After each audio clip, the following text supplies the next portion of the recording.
Oh, hey everybody, I'm back again. Still working on this hoop tea. This is slow going with this hoop tea, I'll tell you that right now. I mean, it's good, but it's a little sweet, so they're not like a refresher. It's just a nice taste, it's like a treat. Alright, let me start with a story by home. So, finally had a situation in my house where no meant no.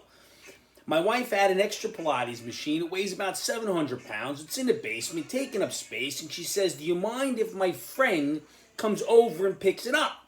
I said, "Please, please." She, "Do you want to keep it?" I said, "No, I don't want to keep it. Let's get rid of it." So she actually listened. So a friend, his husband is 6'2", 240 pounds, a big mountain of a man. And here I am, paraded up the stairs for these people. This old Irish guy. I'm not entirely a big man. I don't need to carry it up. If I wanted to carry it up 2 sets of stairs, I would have put it in the attic and would have said yes. I wouldn't have said no. So even when I say no, it doesn't mean no. If you come into my house and you need furniture moved because you're taking it, come and you take it, move it yourself. 6'2", 230, 240. Come on, man, give me a break.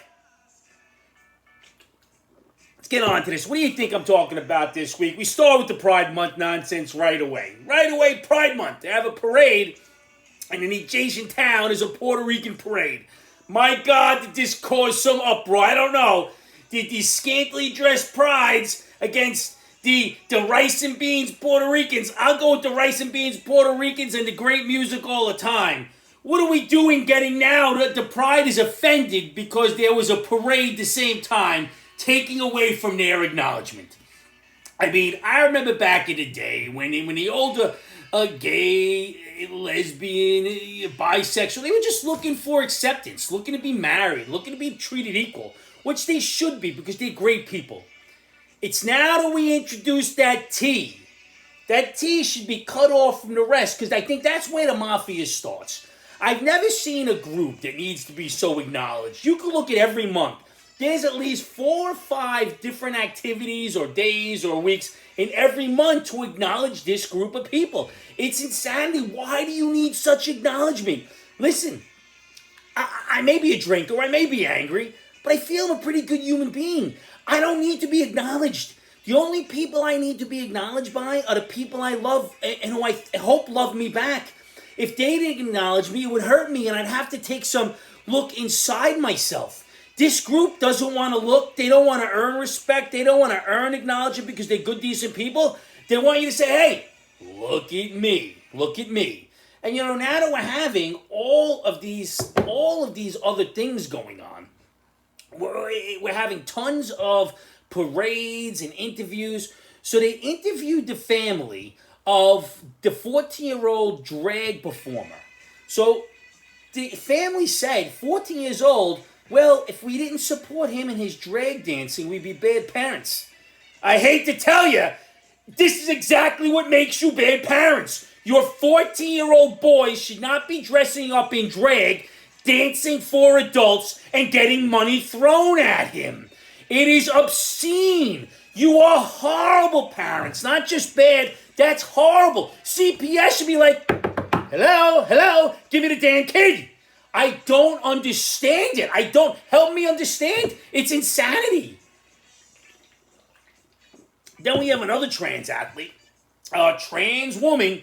He went out and he won the race. He won the bicycling race and he's standing on the podium and he's crying his male tears all coming down his face, saying he feels like a superhero. Hey dude, I have to tell you, you and your penis are not a superhero. You're the male villain in an 80s movie. This is horrible what you're doing. Again, I ask, where are my feminists at? This can't be good for women. It can't be good for women. And all the work that you've done all these years for equality and fairness and your rights, it's bizarre to me that the left allows this to go on as they were the ones championing this cause a little bit more than the right. It's just the way it is. And then we're talking about the rising rates of pregnancies in prison. And you know who's getting these females pregnant in prison? You would think, oh, it's the guards. No, it's the transgender females getting the other females pregnant. Really? Really, transgender females who are lesbians with penises having sex with other female inmates, getting them pregnant. Oh, are we surprised at all? It's like a big party time in there. They're not serving time. They're serving out the penis. I'm just saying it. Call it as it is. Call it as it is. And even better, Glamour magazine has a pregnant trans man on the cover. And he or she says, oh, this is very unexpected. I don't know how it happened. You know how it happened? It's how it happened. What do you mean you don't know how it happened? It's Anatomy 101 again. Why do we believe this science? Do you need a basic refresher course? Maybe you think you've been a man too long? I don't understand. It was unexpected. It's because whoever had sex with you didn't use a condom when you're not on any birth control. That's what happened. You had sex with a man. So you're a man, had sex with a man, but you have a vagina. Make it all make sense. It's the new math. 1 + 1 is 6. Can't figure it out. We know math is racist, but I don't really understand. Oh my God. I just can't figure it all out. I can't figure it all out. Maybe I don't want to. Kamala Harris reared her head up again this week, and she was at a conference talking about, I don't know if she was talking about racism or the climate control, but she made a statement and said that if we eradicated racism and there was no racism, it would go a long way in fixing the climate crisis. Call it what it is, but I really don't see how those two are related. If you have a group of Klansmen calling black folks the N-word, which is 100% wrong, I'm against all of that, and being racists, when they stop, the climate's going to get better? Can somebody tell me how this works? I mean, I guess it's the same with the trans man having sex with a man and being some unexpected presidency. I just don't understand. And then we have Joe Biden. Joe Biden, who's running again. He's running again for office. No debates, no nothing. They're just going to prop him up, have him out there. Nobody's going to debate him. He's the candidate. That's it. I may have been wrong last time and said they were hoping to keep Joe in for a year or two and then put Kamala in so Kamala could have 2 terms. But it's even better now. Because if he lasts 1 year and Kamala goes in, she can finish for the 3 years and run 2 terms and run 11 years. They're looking for complete control. I may have been wrong first time, but I may not be wrong this time. She's actually rated less than he is.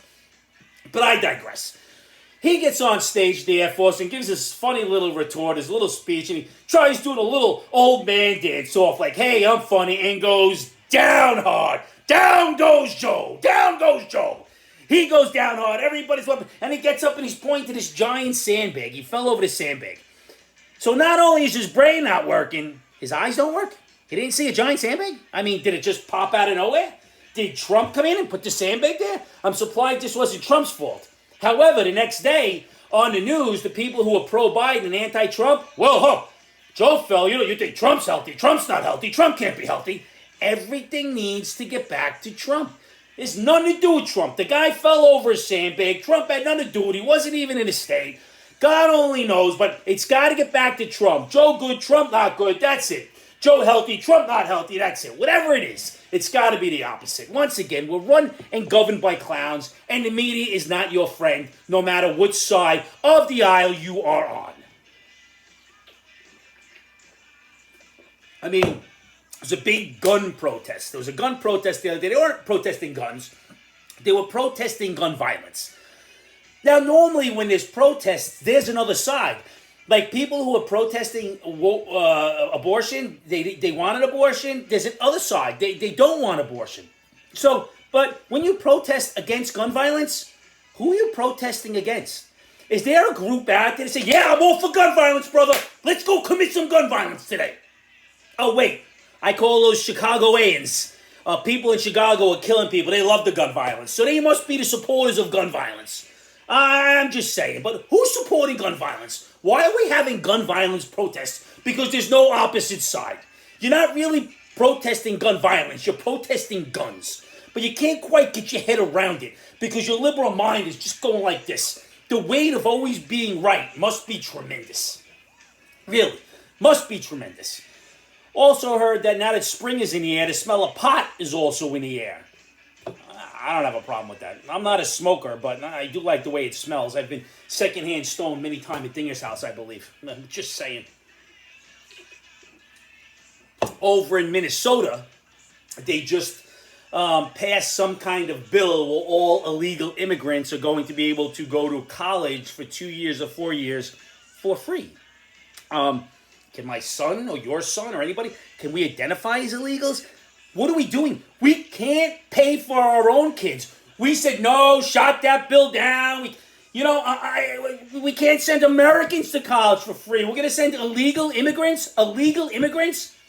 Listen, let's call these illegal, undocumented people, let's call it what it is. It is a Democrat-supported invasion to get new voters on the roll. That's all it is. They talk about asylum. Less than 1% of these illegals coming to our country are actually applying for asylum. I'm just saying, these are just factual numbers. I'm not making these up. You can look it up, do a quick internet search. What are we doing here? I don't know, a personal note I'm going to end with. Maybe I'll do a little advice today. I'm not sure. I'm running a little slow today. Riding in the car with the older squirrel the other day, and he's a little flustered, having some girlfriend problems, having problems with his mother, having problems with my wife, his other mother. So then he's going at it. He's complaining to me. He says, Dad, you don't even understand what it's like dealing with the two of them. And I stopped and I said, I think maybe I do. I did marry them both. Perhaps I'm the guy who does understand. He didn't say a word the rest of our 6-minute ride. So I'll leave it at that. Not going to give you any advice today. We'll save it for next week. I have 2 that people did write in for me for, so I'm looking forward to it. Listen, go find somebody you love. Go celebrate Pride Month. If that's what you're into, go do it. Puerto Rican Day parades, I'm all for it. The food's fantastic. The entertainment's fantastic. I'll go down to that too, man. I'll be there with the bear and my girl Rosa, getting some ginger and drinking some mojitos. Don't really care. Have a great time. But with that said, find somebody you love. Tell them you love them. The 3 most powerful words in the English language are I love you. Let your people know. Give them a hug. Cheers, people. I'll see you next week, and I love you guys. Please share this.